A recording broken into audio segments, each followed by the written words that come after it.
Katulad ba kita na inaatake ng nerbiyos at takot pag nag-undergo ng isang interview? Katulad ba kita na nangangarap na magkaroon ng magandang trabaho pero natatakot mag-apply kasi nga takot sa interview? But I tell you, go and fail your interviews. When I was looking for a job in 2011, my dream job during that time was to land a job in the BPO industry. And yung specific dream company ko during that time was Sitel here in Baguio City, because during that time, Sitel was the most famous call center company here in Baguio City. So sabi ko sa sarili ko, kailangan kong magtrabaho sa Sitel. I went to my first interview in the BPO industry. I had my first interview and that was in Sitel. So I was so excited. I was prepared. I dressed up and then I went on time, but I failed. I failed that interview. So I was so disheartened. I was so sad. That was my dream company. And then sabi ng interviewer, pwede daw akong mag-reapply after 6 months. So ganun yung policy ng company. So sabi ko, ay, hindi mag-aantay pa ako ng 6 months bago ako mag-reapply ulit sa company na yon. So sabi ko, ay baka hindi para sa akin ang Sitel. So I went to another BPO company. Ang name ng BPO naman na to is Convergys. Dito rin sa Baguio City. But I failed that interview. So that was my second failed interview. And then I went to another call center company, which is NTU, yung pangalan niya dito. And my friend was already working there during that time. So I was so excited to go. And you know, syempre meron ka ng mga imagination na sabay na kaming papasok. Sana magka-team kami, ganyan-ganyan. I went to that interview sa NTU and I failed that third interview. Tapos, meron akong nakita na job fair dito rin sa Baguio City na job fair ng isang BPO company pero based in Pampanga siya. Ang name ng company na to during that time was NCO. Iba na yung pangalan niya ngayon. I forgot na the name pero NCO yung pangalan ng company na yon. I went and applied with my friend but we failed. Failure na naman siya. Wala na akong ibang options kasi nga napuntahan ko na lahat ng call center companies dito sa Baguio City. I failed 4 interviews sa 4 BPO companies. I have no chance na. So sabi ko, I have to look for a job na hindi na sa BPO industry. During that time, hindi pa uso yung social media. Mahirap pang mag-internet. Kailangan pang pumunta sa internet cafe. Syempre magbabayad ka pa. Wala nga tayong trabaho. So iniiwasan natin yung additional expenses. So during that time, what I was doing was I was buying newspapers and then I check the classified ads. Tapos i-check ko lahat ng job openings na pwede kong applyan. Tapos pumupunta talaga ako everyday. Nagpapas ako ng biodata. During that time, biodata pa ang uso. Tapos pupuntahan mo talaga yung company. So maglalakad ka, nagtitipid kasi nga naghahanap ng trabaho, maglalakad ka. Pero sabi nila, we will call you pag qualified ka. Pero no one called me. So napanghihinaan ako ng loob. Sabi ko, ano nang dapat kong gawin? Kailangan ko talaga ng trabaho as soon as possible. And then, nung bumili ulit ako ng newspaper,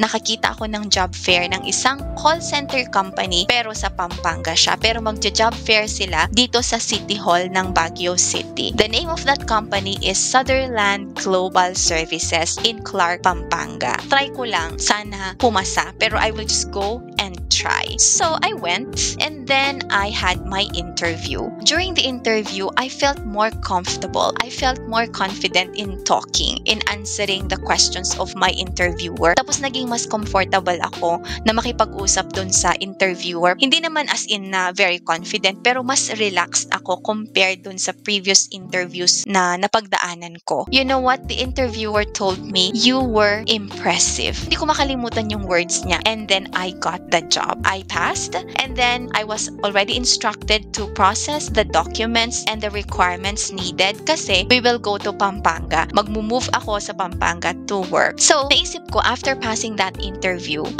siguro kaya naging mas confident ako because I already experienced yung interviews ng isang call center company. Meron na akong idea. I was able to prepare. I had a better preparation. So, I was thankful na pumunta pa rin ako sa mga interviews na yun. Kahit na failed yung mga interviews na yun. Pero, they helped me to learn how to handle interviews. So, I finally landed a job sa BPO industry. Hindi nga lang siya sa dream company ko na Sitel. Still, it's in the BPO industry. I moved to Pampanga. I worked for Sutherland for a few years. And then when I came back to Baguio City, I applied sa Sitel and I was hired. I finally had the chance to work for Sitel in 2017. My first interview there was in 2011. So after 6 years, nakapag-work din ako dun nga sa dream company ko during that time. time. So that's just a proof na talagang ibibigay pa rin sa'yo yung dream mo, pero hindi nga lang siya sa timing na gusto mo.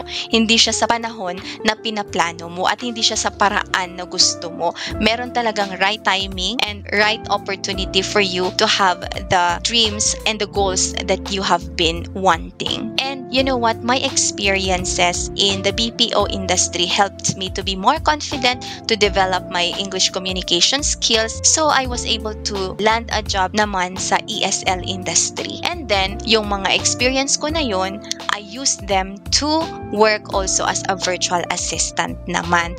So you know what? If you are also someone out there na meron ka namang dream job pero natatakot ka lang na mag-apply kasi nga you're afraid of interviews. Natatakot ka na baka mag-fail ka sa interviews? No, you shouldn't be afraid kasi hindi mo malalaman yung result. What if nag-apply ka and you passed the interview? If you fail naman, edi okay lang, look for another opportunity. Hindi ka naman kilala nung interviewer, or hindi naman ipopost sa social media na ikaw na-fail ka dun sa interview na yun. Tsaka hindi ka na matatandaan ng interviewer kasi nga madami siyang ini-interview every day. So, the interviewer doesn't care about you at all. If you failed, then move forward na siya. Mag-interview na ulit siya ng another applicant, pero hindi siya magde-dwell on you. Hindi niya sasabihin niya, ala, nag-fail siya, nakakahiya naman. Ala, sayang naman yung trabaho, sayang naman yung effort niya. Hindi siya magaganon sa'yo. Go through that process. If you will fail your interviews, that's okay. May ibig sabihin yan. Ngayon ko lang din nare-realize na yung mga failures natin in life, talagang meron silang purpose.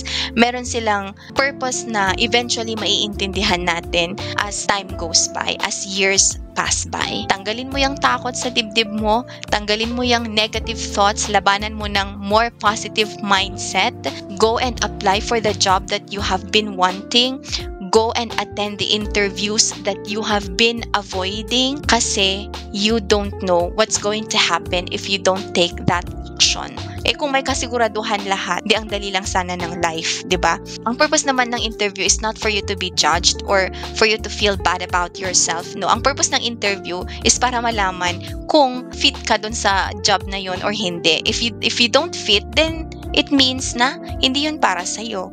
So you just have to look for another opportunity and eventually mapapas mo yung interview for a job that is suited for you. O, stand up ka na dyan, mag-apply ka na, gawa ka na ng resume mo, i-submit mo na, magpa-interview ka na, mag-fail ka, that's fine. But what if you pass? I hope this video helps. Sana naman meron akong na-inspire sa inyo.